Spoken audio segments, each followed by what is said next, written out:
सबों को जोहार नमस्कार। धुमकोड़िया रेडियो में आपका स्वागत है। आज हम लोग प्रधानी व्यवस्था के बारे में कुछ बातों को जानेंगे। प्रधानी व्यवस्था अधिकांशतः पोढ़ाहाट, धालभूम और मानभूम के गांवों में चलती थी। अपने मूल रूप में प्रधानी व्यवस्था बंगाल से सटे हुए मिदनापुर जिले में प्रचलित मंडलई व्यवस्था से मिलती जुलती थी। मंडलई व्यवस्था के बारे में रेंट कमीशन ने लिखा है कि जमींदार किसी अच्छे खाते पीते रैयत को, जिसे आबादकार कहा जाता था, गैर आबाद जमीन प्रदान करता था, जो इसे खेती के लिए आबाद करने का जिम्मा लेता था, और बदले में जमींदार को लगान के रूप में कोई एक मुश्त रकम देता था। यह आबादकार कुछ तो अपने परिवार तथा आश्रितों के श्रम से और कुछ ऐसे दूसरे रैयतों के श्रम से जो उसके मातहत बसने को इच्छुक होते, जमीन को साफ करके उस पर गांव आबाद करता था। इस गांव का नाम अक्सर उसी के नाम से होता और आबादी के मुखिया के रूप में उसे मंडल कहा जाता। समय समय पर जमींदार और मंडल आपसी बातचीत से लगान के रूप में दी जाने वाली रकम तय कर लेते थे। जमींदार मंडल और उसके रैयतों के बीच किसी बात में कभी दखल नहीं देता। सेटलमेंट कार्रवाई के दौरान सरकार उनके कुल जमा में से 15% काट लेती थी और उन्होंने भी समय बीतने के साथ इसे अपनी हैसियत के लिए पर्याप्त मान्यता के रूप में मान लिया। मिदनापुर में मंडलई पद हस्तांतरणीय था, जबकि पोढ़ाहाट में प्रधानी पद हस्तांतरणीय नहीं होता था, लेकिन उसकी हैसियत हर तरह से मंडल जैसी ही थी।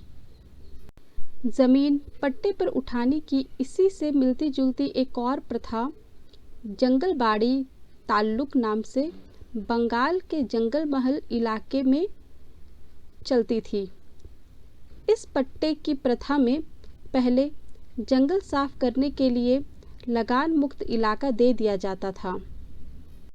फिर कुछ साल बाद जितनी जमीन पर खेत तैयार होते, उस पर एक खास लगान लगाया जाता और इसकी दर परगने के लगान के मुताबिक तय कर दी जाती थी। इस तरह पोढ़ाहाट और धालभूम का प्रधानी पद दक्षिण पश्चिम बंगाल में प्रचलित उपरोक्त दोनों प्रकार के पदों जैसा ही था। 1860 ईस्वी तक पोढ़ाहाट में कई बड़े इलाके जंगल साफ करके खेत और गांव आबाद करने के लिए पहले लगान मुक्त रूप में दिए गए, जिन पर कुछ साल बाद एक मुश्त लगान लिया जाने लगा। सभी संथाली तथा हो गांव में इस तरह की जोत खुटकटी कहलाई। प्रधानी पद के अहस्तांतरणीय होने की कुछ वजह तो यह थी कि उस समय गांव बसाने के लिए प्रतियोगिता बहुत कम थी, लेकिन मुख्य वजह यह थी कि प्रधानी का पद और निजी स्वामित्व एक ही चीज़ नहीं थी। प्रधानी व्यवस्था जहाँ कहीं भी मिली, यह देखा गया कि अधिकांश मामलों में जंगल साफ करके अर्जित की गई जमीन पर प्रधान के मातहत उसके पूरे ग्रामीण समुदाय, उसके परिवार तथा नज़दीकी लोगों का संयुक्त स्वामित्व होता था। ग्रामीणों को खेती लायक गैर आबाद जमीन और जंगल पर समान हक होता था और गांव के प्रशासन में भी उनकी समान भागीदारी होती थी। इस तरह प्रधानी पद पूरे गांव के संयुक्त स्वामित्व का प्रतिनिधित्व करता था और प्रधान का पद एक हाथ से दूसरे हाथ जाने का मतलब गांव का स्थानांतरण नहीं था। गांव के किसानों के साथ प्रधान का यह रिश्ता था कि वह किसानों और जमींदार के बीच मध्यस्थ की भूमिका निभाता, बिना किसी कमीशन के लगान जमा करता और गांव वालों के साथ सलाह करके जंगल और गैर आबाद जमीन का बंटवारा करता। खाली पड़ गई जमीन का बंदोबस्त करता, बाहर से आए लोगों को बसाने और गांव को प्रभावित करने वाले हर एक मामले को तय करता। खुटकट्टी प्रधान का पद वंशानुगत होता और हमेशा बड़े बेटे को ही प्रधानी का पद मिलता। अगर कोई बेटा ना हो तो वह किसी नज़दीकी रिश्तेदार को मिलता, लेकिन किसी भी हालत में किसी बाहरी आदमी को नहीं मिलता था।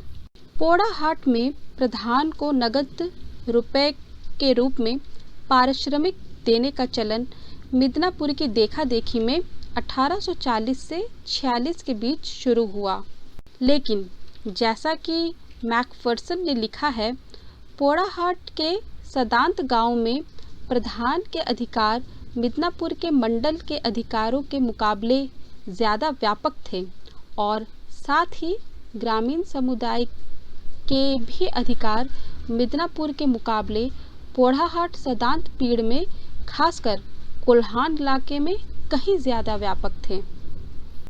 इससे साबित होता है कि प्रधानी व्यवस्था खूंटकटी व्यवस्था का ही कमोबेश बदला हुआ रूप था। इस व्यवस्था में संयुक्त स्वामित्व वाले समुदाय से अलग कोई प्रजा नहीं थी, क्योंकि एक बार ग्रामीण समुदाय में दाखिल हो जाने के बाद गैर आबाद जमीन और खाली ज़मीनों पर भी सभी रैयतों का समान अधिकार हो जाता था। प्रधानी मियाद पूरी हो जाने पर जमींदार उसे उखाड़ नहीं फेंकता था और न ही गांव आबाद करने वाले परिवारों से बाहर के किसी आदमी को प्रधान बनाता था, लेकिन जमींदार प्रधानी के अधिकार खुद हथिया लेने की कोशिश करता रहता था। ऐसा वो अक्सर प्रधानी गांव को किसी पेशेवर ठेकेदार के हवाले करके अथवा गांव के पट्टे की मियाद खत्म होने पर उसे अपने खास गांव में बदलकर करता। गैर खूंटकटीदार ज़्यादातर पेशेवर ठेकेदार थे अथवा खूंटकटी भूइयाँ प्रधानों द्वारा गांव छोड़कर चले जाने के बाद सरकारी बंदोबस्त के मातहत प्रधान बने थे। इसके बावजूद 19वीं सदी के अंत तक पोड़ाहाट रियासत में प्रधानी व्यवस्था की प्रधानता बनी रही। ढाल भूमि में कुल 1686 गाँव में से 965 गाँवों में प्रधानी व्यवस्था थी। 3 तरह के प्रधान थे। एक तो खूंटकटी प्रधान थे, जिन्हें गांव में स्थायी तौर पर उत्तराधिकार का अधिकार प्राप्त था। दूसरे गैर खूंटकटीदार प्रधान थे, जिन्हें उत्तराधिकार और स्वामित्व के स्थायी अधिकार प्राप्त थे। ये पहली किस्म के प्रधान जैसे ही थे। फर्क इतना था कि इनके मातहत गांव का बंदोबस्त मूल बाशिंदों के चले जाने के बाद फिर से किया गया था। तीसरे तरह के प्रधान वे ठेकेदार या लगान जमा करने वाले व्यक्ति थे, जिन्हें राजा ने नियुक्त किया था। इनमें से कई सिर्फ ठेकेदार या इराजेदार थे, जिन्हें थोड़े समय के लिए गांव से लगान वसूली का ठेका मिलता था। आदिवासी प्रधानों की संख्या कम होने के बावजूद काफ़ी गांव में थी। दूसरे उत्तराधिकार के हक वाले ज़्यादातर खूंटकटी प्रधान और गैर खूंटकटी प्रधान भी आदिवासी जातियों के थे। गैर आदिवासी प्रधान ज़्यादातर ऐसे थे जो उत्तराधिकार के हक से रहित गैर खूंटकटीदार तथा अस्थायी प्रधान थे। प्रधान का मुख्य काम किसानों के बीच गैर आबाद जमीन का बंटवारा करना होता था। प्रधान को 5 साल के बाद नए तैयार किए गए खेत का लगान तय करने और अगले सेटलमेंट के होने तक इनका लगान खुद हासिल करने का भी हक था। लेकिन 2 बंदोबस्त के बीच प्रधान और राजा के बीच तय हुए लगान की रकम बढ़ाई नहीं जा सकती थी। धन्यवाद।